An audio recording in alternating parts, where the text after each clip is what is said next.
વંદે માતરમ વિદ્યાર્થી મિત્રો, જેડબલી નીટની અંદર તમારું સ્વાગત છે. આજે થોડુંક ચેપ્ટર નંબર એટલે કે વિદ્યુત ચુંબકીય પર આધારિત વિદ્યુત ચુંબકીય પ્રેરણ પર આધારિત જેઈ અને નીટના પૂછાયેલા ક્વેશ્ચનની થોડી માહિતી લેવાના છીએ. બરાબર. અને જેડબલી નીટની તૈયારી કરવા માટે ઘણી બધી ટિપ્સ આપ્યા પછી એક જ કન્સેપ્ટ છે કે એનસીઆરટી પર પહેલાં ફોકસ કરવું, જે પણ સૂત્ર આપણે આવડે છે ને એપ્લાય કરવા મહત્તમ બને એટલા, એકબીજાની અંદર કેવી રીતે અંદર ઉતરી શકાય એ જાણીએ. તો પહેલાં તમારી સમક્ષ એક નાનકડો એવો સવાલ છે આજે કે ફ્લક્સ આપ્યું છે, એક પરિપથની અંદર સંકળાયેલું ફ્લક્સ t² + 3t - 7 આપી પ્રેરિત EMF ટીનો આલેખ દર્શાવો.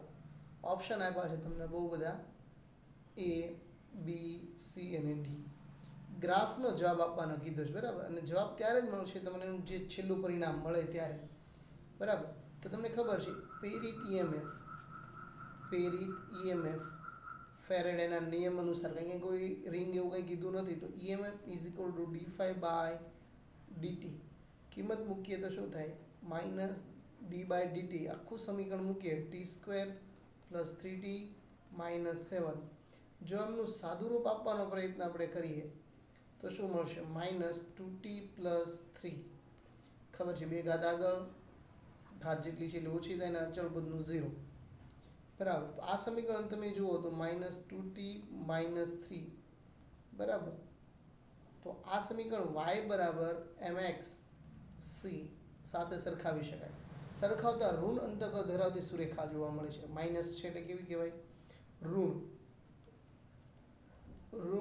અંતઃખંડ, તમને ખબર છે અંતઃખંડ ધરાવતી સુરેખા મળે છે. પર્વલય નથી મળ્યો, સુરેખા મળી છે. બરાબર. તો આના પરથી શું કહી શકો? ઋણ અંતઃખંડ ધરાવતી સુરેખા. એટલે એનો જવાબ તમને ગ્રાફની પરિભાષામાં સમજાવવાનો પ્રયત્ન કર્યો એ લોકોએ. બરાબર. નવો એક સવાલ, આકૃતિમાં દર્શાવ્યા પ્રમાણે રિંગ R અક્ષ પર ગજ્યો ચુંબક મૂકી M રિંગના સમતલને લંબરૂપી મૂકેલો છે. M પર, એટલે કે ગજ્યો ચુંબક જ. જો ગજ્યા ચુંબકને રિંગ તરફ ગતિ કરાવવામાં આવે તો શું થશે પહેલા? તો રિંગ તરફ ગતિ કરો, બરાબર, ગજ્યા ચુંબકને, તો ગજ્યા ચુંબકની અંદર બે ખાસિયત કરી છે. આમાં જે પ્રવાહ બને એ કેવો કરશે? વિષમ ઘડી દિશામાં પ્રવાહ બનશે. જો તમારો n ધ્રુવ હોય તો, એટલે એનો અંદર પણ n ધ્રુવ બને. આ તો નોર્મલ આપણે ખબર જ છે. પણ આપણા જવાબ કેવા હોવા જોઈએ? તો કે 4 ઓપ્શન પર ડિપેન્ડ છે. તો ગજ્યા ચુંબક ગુજરાત તરફ ગતિ કરાવતા રિંગ આરમાં અપાકર્ષણ, એટલે બેમાં n થયું એટલે અપાકર્ષણ જ થયું કહેવાય. એટલે આપણો પહેલો જ આઈ થિંક જવાબ સાચો હોવો જોઈએ. બરાબર. બાકી તમે જોઈ શકો છો કોઈમાં એ ફેર પડશે નહીં. થિયરી બેઝ છે, થિયરી પર આધારિત. તમને ખબર હશે કે તમને આ ટાઈપનું ભણાવેલું છે કે આ તમારો રિંગ હોય, ગજ્યો ચુંબક હોય અને n ધ્રુવ હોય, જો આ તરફ લઈ આવવામાં આવે તો આ પણ n ધ્રુવની રચના કરે. બરાબર. સમજાય છે ને? કંઈ આમાંથી ક્ષેત્રરેખાઓ નીકળતી હોય ભાઈ, તો એવું જ એક પ્રેરિત EMF રિંગમાં ઉદ્ભવે કે એની સામે વિરોધ કરે. બરાબર. ચલો, સરસ. એટલે આપણો જવાબ શું થયો? એ. કામ તો કે અપાકર્ષણ. જો ઘણી વાર આવા સામાન્ય સવાલો પણ પૂછાતા હોય છે જેના જવાબ આપણા માટે બહુ જ કામના હોય છે. બરાબર. ફરીથી અહીંયા એક એવો સવાલ આવ્યો છે આપણી સમક્ષ કે સુવાહક વાહકતાથી બનેલા ગૂંચળાને અનિયમિત ચુંબકીય ક્ષેત્રમાં મૂકવામાં આવે તો ઓટોમેટિક ફ્લક્સનો ફેરફાર થાય. બરાબર. તો 4 ઓપ્શન જો, તો કે ગૂંચળામાં પ્રેરિત EMF અને વિદ્યુત પ્રવાહ ઉત્પન્ન થશે. પ્રેરિત, બરાબર. અને બીજું, પ્રેરિત વિદ્યુત પ્રવાહ ઉત્પન્ન થાય પણ પ્રેરિત EMF ઉત્પન્ન થાય નહીં. એકમાં છે અને નહીં. જ્યારે આમાં બંનેમાં ઉત્પન્ન થશે. ગૂંચળામાં EMF ઉદ્ભવે પણ વિદ્યુત પ્રવાહ નહીં, આવું તો બને જ નહીં. તો ગૂંચળામાં પ્રેરિત પ્રવાહ અથવા EMF ઉત્પન્ન થશે જ નહીં, અથવા હોવું જોઈએ. બેમાં કાંઈ નહીં થાય. ગતિ કોઈ કરતું નથી, ખાલી મૂકેલું છે. ગતિ બતાવો, સાપેક્ષ ગતિ આપી નથી. એટલા માટે આપણે ઓપ્શન સિલેક્ટ કર્યો છે, થિયરી પર આધારિત. કન્સેપ્ટ સમજાવો તો ખ્યાલ આવે. હવે ઇન્ડક્ટરની વાત થઈ હતી આપણે. ઇન્ડક્ટર ઇન્ડક્ટર એટલે નવું કોઈ નહીં, આ તારનું જે ગૂંચળું છે એને શું કહેવાય? ઇન્ડક્ટર. પ્રવાહ જ્યાંથી દાખલ થાય છે એ ભાગને ધન કહેવાય અને પ્રવાહ જ્યાંથી નીકળે છે એ ભાગને ઋણ કહેવાય. બરાબર. આ ઇન્ડક્ટરની વ્યાખ્યા. એ ઇન્ડક્ટરને તમે આત્મપ્રેરકતું કહો જે પણ અહીંયા આકૃતિ આપી છે, જેવી રીતે તમને અવરોધ આપતા હતા એવી રીતે મેં અહીંયા તમને આપી છે. તો તમે આ છેડાને પોઈન્ટ આપીને પદ્ધતિ ગણશો એટલે સમાંતર જોડાણ થઈ જશે. તમારે ખાલી પોઈન્ટ મૂકી દેવાના, એ બી સી અને ડી. તો એ અને ડી વચ્ચે તમારે જોડાણ કરવાનું છે. બરાબર. બધા જોડાણ થઈ જશે. એ પોઈન્ટ એટલે બી પોઈન્ટ એ થાય, પાછો જો એ પોઈન્ટ એ બી પોઈન્ટ એ થાય અને છેલ્લો ડી પોઈન્ટ એ પાછો બી પોઈન્ટ એ થાય. જો એટલે બી પાછો ડી પણ કહેવાય, સવાલ જ નથી. સમજણ પડે છે? એટલે આ પોઈન્ટ સી પણ થાય. એટલે બધા તમે જોશો એટલે પોઈન્ટ પદ્ધતિ પ્રમાણે કામ થઈ જશે.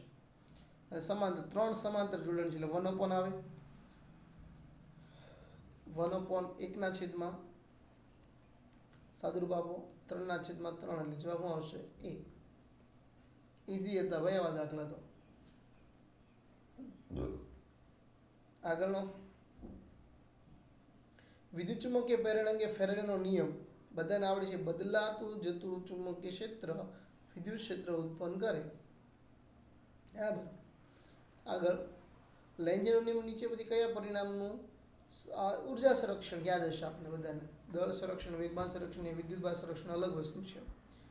બીજું, વિદ્યુત ચુંબકીય પ્રેરણ ફેરેડેનો નિયમ પ્રમાણે ખાલી જગ્યા. તો 4 ઓપ્શન જો. પ્રેરિત વિદ્યુત પ્રવાહની દિશામાં કે તેના કારણે ઉત્પન્ન થાય છે તેનો જ વિરોધ કરે છે. ઓકે. પરિપથમાં ઉદ્ભવતું ઈએમએફ એ પરિપથ સાથે સંકળાયેલા ફ્લક્સના ફેરફારના સમય દરના સમપ્રમાણમાં હોય છે.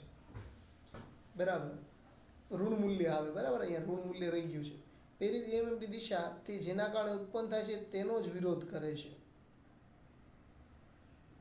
બરાબર. આમાંથી એક પણ નહીં. તો અહીંયા તો 2 જવાબ ભેગા થયા. પ્રેરિત પ્રવાહની દિશા. ઓકે. ઈએમએફ ના ચાલે, ઈએમએફ નહીં. પ્રેરિત પ્રવાહની દિશા એવી ઉત્પન્ન થાય કે જેના કારણે ઉત્પન્ન થયો એનો જ વિરોધ કરે, એટલે આપણે એ જવાબ આપશું. ચુંબકીય પ્રેરણ ફેરેડેનો નિયમ નીચે પ્રમાણે, હકીકતમાં તો સમપ્રવાહ ફેરેડેનો નિયમ લઈ શકાય. લેન્ઝનો નિયમ કીધો હોય ને અહીંયા તો વિરોધ કરે છે. બરાબર. બી જવાબ આવવો જોઈએ આમાં, કે ફેરેડેનો નિયમ એટલે -N/dt હોય. બરાબર. થોડું ધ્યાન આપજો, ભૂલ છે આમાં. આગળ, બંધ પરિપથમાં નજીક ગજ્ય ચુંબકને લાવવામાં આવે તો બંધ પરિપથમાં ઉદ્ભવતું ઈએમએફ એ ખાલી જગ્યાથી સ્વતંત્ર હોય. ઉદ્ભવતું ઈએમએફ ખાલી જગ્યાથી સ્વતંત્ર હોય. બરાબર. તો કે એકવાર કોઈ ચુંબક બની જાય તો એનું ધ્રુવથી તો સ્વતંત્ર ન હોય આ ગૂંચળામાં. બરાબર. એટલે ધ્રુવ તો બનાવે. ગતિમાન ચુંબકથી પણ સ્વતંત્ર ન હોય. બરાબર છે. ગૂંચળાની આટાથી પણ ન શોધે. એટલે માત્ર અવરોધકતા ρ = ρl વાળું બધું છે. બરાબર. એટલે અવરોધકતા જ ખાલી એક આવશે સી. બરાબર. નોટિસ છે ખાલી. હવે બીજો એક દાખલો લઈએ. નાના નાના દાખલા આવા જ આ ચેપ્ટરમાંથી તમને કન્સેપ્ટ પસંદ કરાવતા હોય. ગૂંચળા સાથે સંકળાયેલું ચુંબકીય ફ્લક્સનો ફેરફારનો દર 1 વેબર પ્રતિ મીટર હોય તો તેનું પ્રેરિત ઈએમએફ ખાલી જગ્યા વોલ્ટ થાય.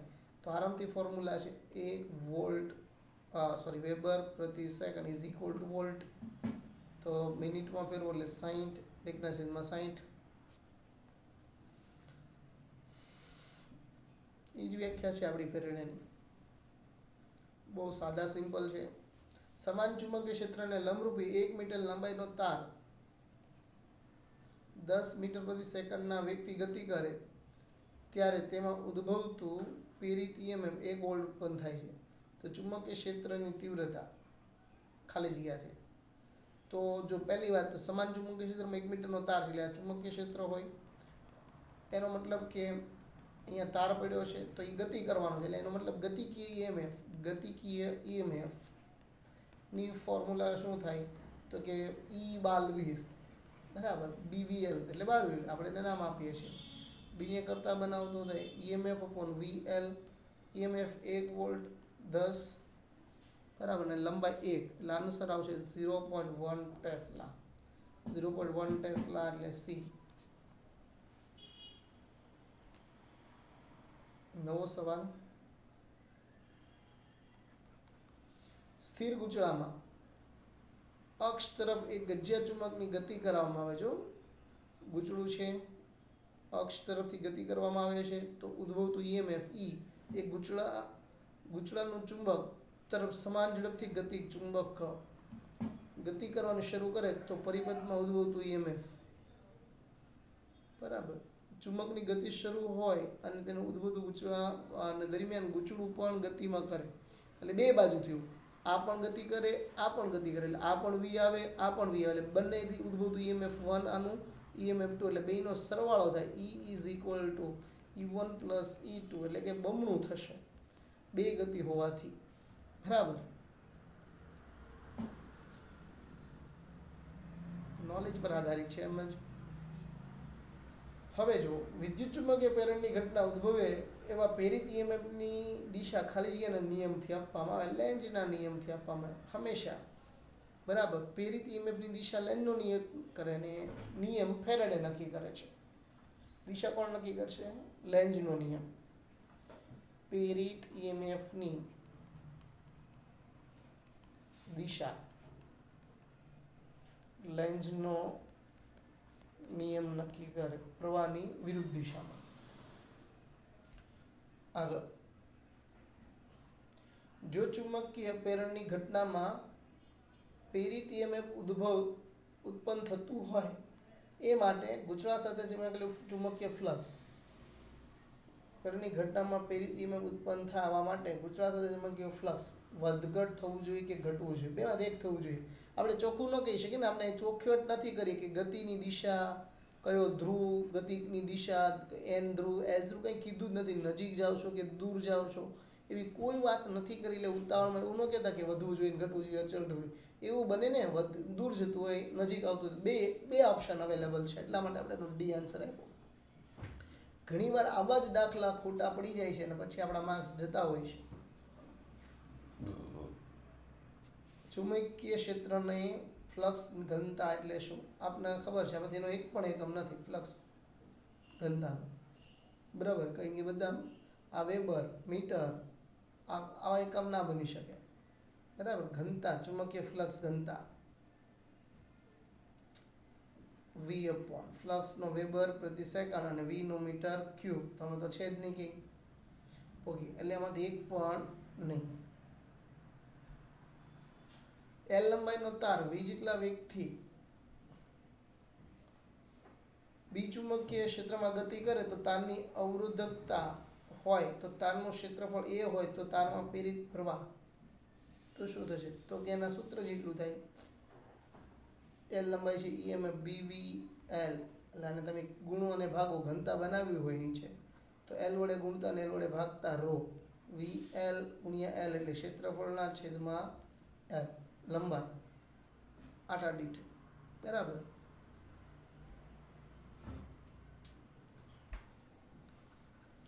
એક સોલેનોઇડની લંબાઈ 1.5 મીટર અને વ્યાસ 4 સેમી છે તો 4000 આટા હોય તેવા 3 સ્તરો શોધો અને સોલેનોઇડમાં 2 એમ્પિયર પ્રવાહ વહેતો હોય તો સોલેનોઇડ સાથે સંકળાયેલું ચુંબકીય ફ્લક્સ. સોલેનોઇડ સાથે સંકળાયેલું ફ્લક્સ, તો સોલેનોઇડનું સૂત્ર શું થાય? બી નું મ્યુ એન આઈ અને ફ્લક્સ એટલે બી ડોટ એ. તો સમીકરણ નંબર 1 અને સમીકરણ નંબર 2, ફ્લક્સની અંદર કિંમત મૂકો મ્યુ એન આઈ અને કાઉન્સમાં શું આવે? એ. અને એલ કિંમત શું થાય? Capital small N is equal to capital L ના છેદમાં એલ, એટલે સૂત્ર શું બનશે? Mu N I A upon L flux 5. બરાબર. કિંમત મૂકી સાદુરૂપ આપવું જરૂરી છે, કેલ્ક્યુલેટ કરવું. બરાબર. પાઈની કિંમત એટલે અહીંયા પાઈ આર સ્ક્વેર લીધો છે. એપ્રોક્સલી જવાબ ખબર પડી જવી જોઈએ આપને. 6 મોસ્ટ ટાઈમ બી દાખલો અને સારો. આર ત્રિજ્યાની વાહક રિંગની આકૃતિમાં દર્શાવ્યા પ્રમાણે આપતા સમય સાથે બદલાતા ચુંબકીય ક્ષેત્રને લંબરૂપી મૂકેલ છે તો B0 આલ્ફા અચળાંકો આ રિંગ ઉત્પન્ન થતું ઈએમએફ ગોતો. તો પહેલા વાત, ફ્લક્સનું સૂત્ર તો તમને ખબર છે, બી અને લંબરૂપી છે આકૃતિમાં દર્શાવ્યા પ્રમાણે, એટલે બીજું સૂત્ર બનશે બી એ પાઈ આર સ્ક્વેર. બરાબર. હવે એમાં બીની કિંમત મૂકીએ તો શું થાય આપણને ખબર છે, તો કે B0 plus alpha t plus pi r square. રિંગમાં ઉદ્ભવતું ઈએમએફ, ફ્લક્સ તૈયાર કરો પછી ઈએમએફ ને પ્રવાહમાં વિગત પ્રવાહ, તો EMF d by dt minus D by dt is equal to B0 alpha t pi r square. વિકલન શરૂ કરો તો પહેલું પદ તો અચળાંક કહેવાય એટલે એનું 0 બરાબર. આલ્ફા ટી તો ટી નું ડી બાય ડીટી એટલે ખાલી આલ્ફા વધે માઇનસ આલ્ફા અને અચળાંક છે એટલે તો સામાન્ય નીકળી જાય પાઈ આર સ્ક્વેર, કંઈ ટીની સાપેક્ષે આરની સાપેક્ષે છે નહીં એટલે આર સ્ક્વેર એટલું વધે ખાલી. એનો મતલબ બી જવાબ આવશે આપણે. ખાલી વિકલન કરવામાં ધ્યાન આપવાની જરૂર છે. અહીંયા ટી હોય ત્યાં વિકલન ચાલે ડીટી હોવાથી, બરાબર. એટલા માટે આરનો આર જ રહ્યો.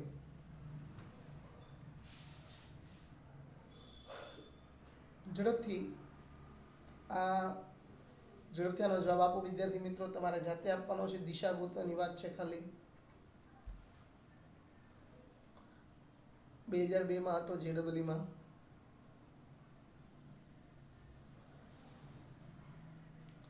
તમે અહીંથી જુઓ છો બરાબર. આકૃતિમાં દર્શાવ્યા પ્રમાણે બે સમઅક્ષીય વાહક લૂપ પી અને ક્યુ એકબીજાથી થોડા અંતરે મૂકેલ છે. જ્યારે સ્વિચ એચ બંધ કરવામાં આવે તો લૂપ પીમાં સમઘડી દિશામાં પ્રવાહ આઈપી વહે. પીમાં સમઘડી દિશામાં એટલે કે આ દિશામાં પ્રવાહ વહે અને ક્યુમાં પ્રવાહ Q1 પ્રેરિત થાય અને સ્વિચ લાંબા સમય સુધી બંધ રાખવામાં આવે તો સ્વિચ એચને ખુલ્લી કરવામાં આવે ત્યારે લૂપ ક્યુમાં IQ એટલે કે આમાં Q2 પ્રવાહ, આમાં IQ1 પ્રવાહ વહન પામે. તો IQ ની દિશા ઈ તરફથી જોતા કઈ હશે? IQ ની. તો આ સમઘડી છે ને, અને તેનો મતલબ સમઘડી ને વિષમઘડી બેમાંથી એક જ થશે, ઉલટાઈ જશે ને દિશા. એટલે IQ માં વિષમઘડી દિશામાં અને ઓલામાં સમઘડી, કેમ કે આમાં વિષમઘડી દેખાશે તો એનું ઉલટું થઈ જશે અને આમાં આમ.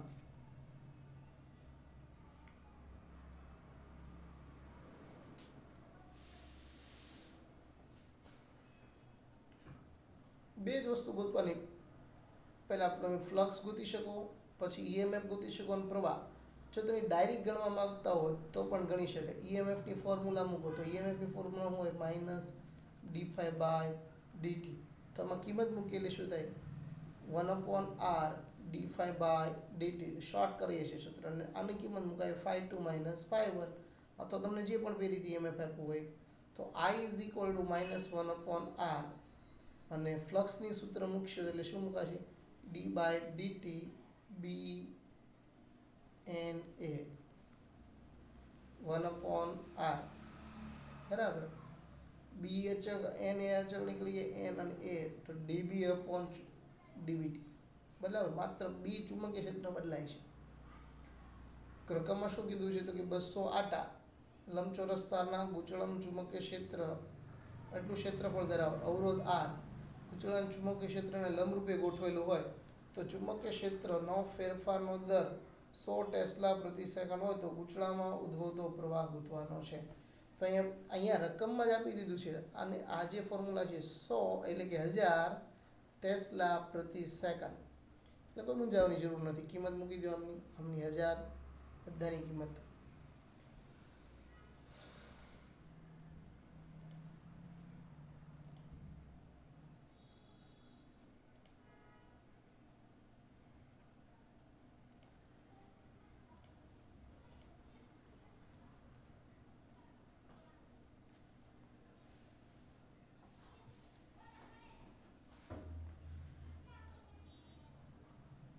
એન આટા આર અવરોધ ધરાવતા કોઇલ આર ગેલ્વેનોમીટર સાથે શ્રેણીમાં જોડેલો હોય અને ટી સેકન્ડે φ1 ફ્લક્સ વાળા ચુંબકીય ક્ષેત્રમાંથી φ2 વાળા ચુંબકીય ક્ષેત્રમાં લઈ જઈએ તો પરિવર્તમાં ઉદ્ભવતો પ્રેરિત પ્રવાહ એટલે ફ્લક્સમાં ફેરફાર કરે છે.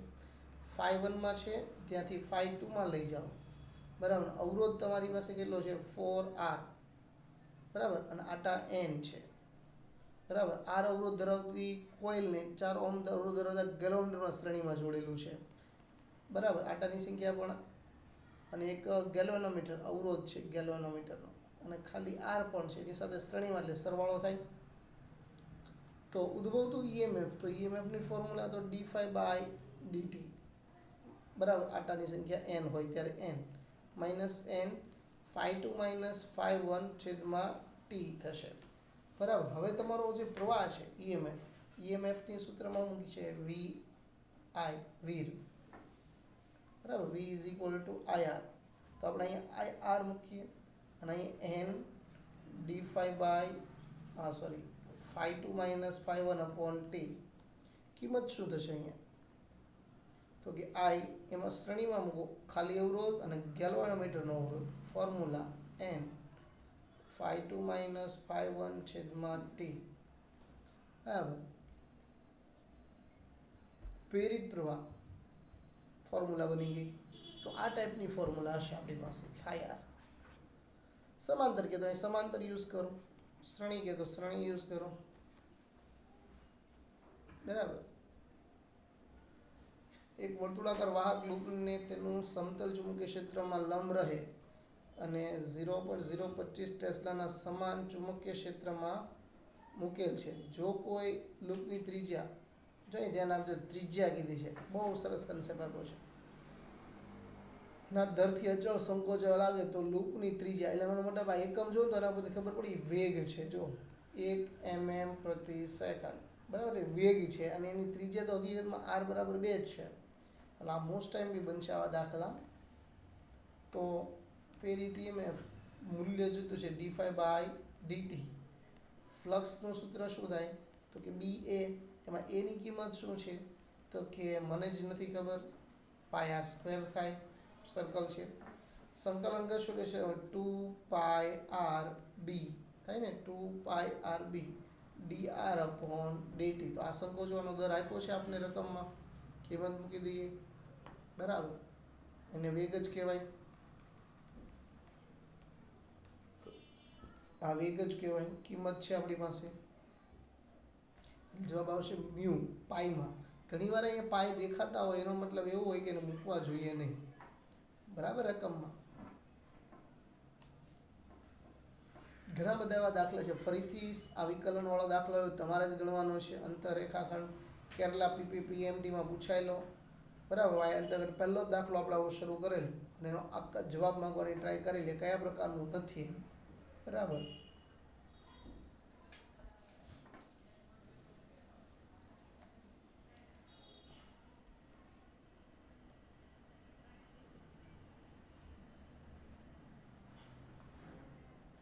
ફરીથી બીજો દાખલો પણ એવો, આ સૂત્ર યાદ જ હશે પેરામેડિકલ એક્ઝામ ટેસ્ટની અંદર, એન્ટ્રન્સ ટેસ્ટ.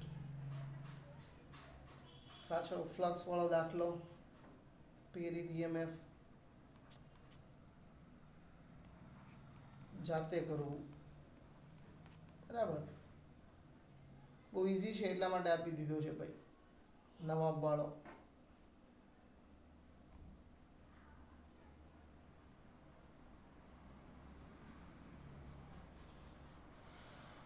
ફરીથી પહેલા R ગોતવાનો છે, પછી કામ થવાનું છે. ઘણી વાર આવું પણ આપી દે કે R નો આપ્યો હોય, પણ ફ્લક્સ તો કોમન જ વસ્તુ છે કે ફ્લક્સની ફોર્મ્યુલા તો BA, લૂપ ગોળાકાર હોય તો πr². તો એમાં R નથી આપ્યું, તો R ગોતવા માટે તમારી પાસે કોઈ પણ લૂપ હોય એના પરિઘો જેટલું કામ થાય, બરાબર ને. 22 સેન્ટીમીટર લંબાઈ ધરાવતા એક લંબચોરસ લૂપને તેના ગોળાકાર બદલીને 0.4 સેકન્ડમાં વર્તુળાકાર રૂપમાં ફેરવવામાં આવે તો 0.2 ટેસ્લાનું ચુંબકીય લંબરૂપી હોય તો ચુંબકીય ગણવાનું કીધું છે, બરાબર. તમને આરામથી લંબાઈ આપી છે બાજુની 4, 4L થઈ ગઈ. કે કોઈ સર્કલ 2πr બનાવો તો એની બાજુ 4 હતી, તો 4L જેટલી હોય ને, પરિઘ બરાબર પરિઘ, ચોરસનો પરિઘ બરાબર સર્કલનો પરિઘ, ગૂંચળું બનાવો એટલે, તો એમાંથી r, તો 4 × 22 એટલે 88, અને 2πr એટલે r ઇઝ ઇક્વલ ટુ તમને જે પણ જવાબ મળે 44×10⁻2 પાઈ એમ, બરાબર, જે પણ જવાબ મળતો હોય તે મેળવી શકાય. તો ઘણા બધા દાખલા તમે ગણી શકો છો, બરાબર. તો આપણે એટલું રાખીએ.